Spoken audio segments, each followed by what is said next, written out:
So we're going to have our 3 talking points, as we always do. And talking point 1 is the moment of realization, when awareness feels like a threat, right? Like, oh, shit, I did that. Oh, I harmed this person. I said that. Oh, I moved in this sort of way. And it's like, oh, the immediate is going to be to protect myself, right? Like I said, I was having a rough day yesterday. And it's like, now I'm hollering, I'm yelling, and like, I'm looking in the kid's face and they're like stunned. And I'm like, oh shit, fuck. And I really don't even have it to give to them right now. I still listen, sorry, but let's go. Let's do what we gotta do. So 2. Intention is information, not immunity, right? Now, I did not intend to traumatize my kids or be upset or any of that kind of stuff, but that doesn't make me immune to the harm that I caused, even with all of the pain that I was going through, right? That is part of that. Good morning, Thriving by Curiosity. 3, repair is the practice, not the performance. Right? We're going to keep going into this repair work. It is constant. And as long as the parties involved are willing to do the work, then repair is always possible. Always possible. And also, repair does not mean reconnection. Like, you could repair with someone and still not connect. You could repair with someone and be like, thank you. I appreciate that. I can move on in a different and more whole way. But that does not make us besties. That does not make us friends. That does not make you safe for me in community either. So do not confuse repair with reconnection. No, does not mean that, right? Okay. So let's start. Take your breath. Got your water? You ready?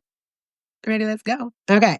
So when you first realize your impact caused harm, the body doesn't register it as information. It registers it as danger. The stomach drops, the chest tightens, and shame rushes in. You might think, but I didn't mean to, right? This is where we automatically go into that defensiveness, right? One of those pillars of supremacy culture. You're like, but I didn't mean to I don't care. like, stop talking. You do not need to defend yourself in that moment, right? You need to sit down and sit with that realization that you caused harm. Period. Water's wet. I want you to keep thinking that. When something comes up, water's wet. That is accountability. That is simple. That is neutral. Water is wet. You've caused the harm, right? So when you rush to that defensiveness, you have to take a pause and be like, okay, hold on. Again, we're going to keep talking about this week. Am I in danger or am I just uncomfortable? I'm uncomfortable because now I feel like the spotlight is on me. I want to quick, right? Like that urgency comes up from those pillars of supremacy culture and I want to fix it right now. And you know what? Sometimes you can't fix it right now. Like I said, yesterday I was a raving lunatic and I could see it in the kids' eyes, like, what the hell is happening, right? I'm like, I'm losing it. And I'm like, fuck. This is not what I want to do. But I do not have the capacity, right? Back to the capacity. I do not have the capacity. When you are consciously parenting and consciously being in a relationship with people, it's a lot of talking. It's a lot of communication. And sometimes you don't have the capacity. And I did not have the capacity. I'm like, listen, here's what I'm going to tell you. It's like, this is what I'm going through. And I am overwhelmed because really all I want to do is do X, Y, and Z. So listen. Let's get this done and let's move to the next thing. Let's get the things done that we need to do. Period, point blank. That just has to happen, right? And in that pause, you have to recognize, again, the danger and discomfort is simply your nervous system trying to protect you. Like, oh, what am I doing? What am I doing? What am I doing? What am I doing? And you're going to spiral. You're going to spiral and you're not in danger. So you should be okay, right? So I want you to remember that the nervous system is trying to protect you from shame. And shame is also a construct. I keep telling you guys that children will teach you that shame is not real. Any toddler, if you've ever hung around, if you've ever experienced a toddler, you will know that shame is absolutely a colonial Christian construct because they have none, zero, zilch, nine, yet, no shame. That does not exist in the whole canon of emotions. It is something that has been manufactured. And so that shame, we start collapsing. Remember last Monday, we were talking about the difference between collapse and being able to stay somewhere, right? So that shame will make you collapse and then that defensiveness and urgency will rush in to fix it right then and there. And you can't because the harm you've caused is to somebody else. You don't know where they're at. Are they willing to fix it? What is happening? So the reframe that I offer there is awareness is not punishment, right? Awareness is an invitation to choose relationship over self-protection, right?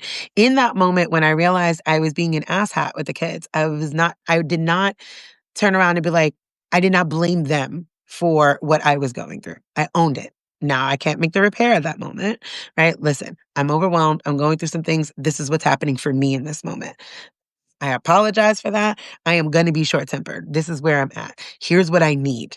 Here's what I need. I need this to happen. I need to not argue. I don't want to talk 15 fucking times and explain what needs to be done. I simply need the things that I'm saying to be done so we can move through, right? I'm not going to protect myself in that moment. And I realize that right now you're just like, what the hell happened? That's okay. We're going to have to move through this. Lisa says the saddest, heart wrenching part is we are taught to shame ourselves if there is no one present to do it for us. That is the key and the crux of supremacy culture, right? We do all of these things. Like we self police, we are in a police state constantly, right? We are policing ourselves. So if there is not someone there to be misogynistic, we will do it ourselves. Somebody's not there to be racist, we are often anti-black, right? All of that is part of your liberation journey. No, nobody there to call you a fat fuck. Don't worry about it. I got you. I'm gonna spiral into it. Like it is created for that, right? Because of that individualism, because of that isolation, it is going to teach you how to perpetuate the systems without it. That's how good systems run, right? They cannot unscale. They could not. When you think about colonization and you think about like the Vindi Vidi Vici of the Roman Empire, right? We came, we saw, we conquered. It is one thing to turn around and like to look out and say, okay, all of this is mine and I can control this space, right? Right. As far as the eye could see. And I have men here, here, and maybe I can control a 5 block radius, but I cannot control New York City from Atlanta. That is a difficult thing to do.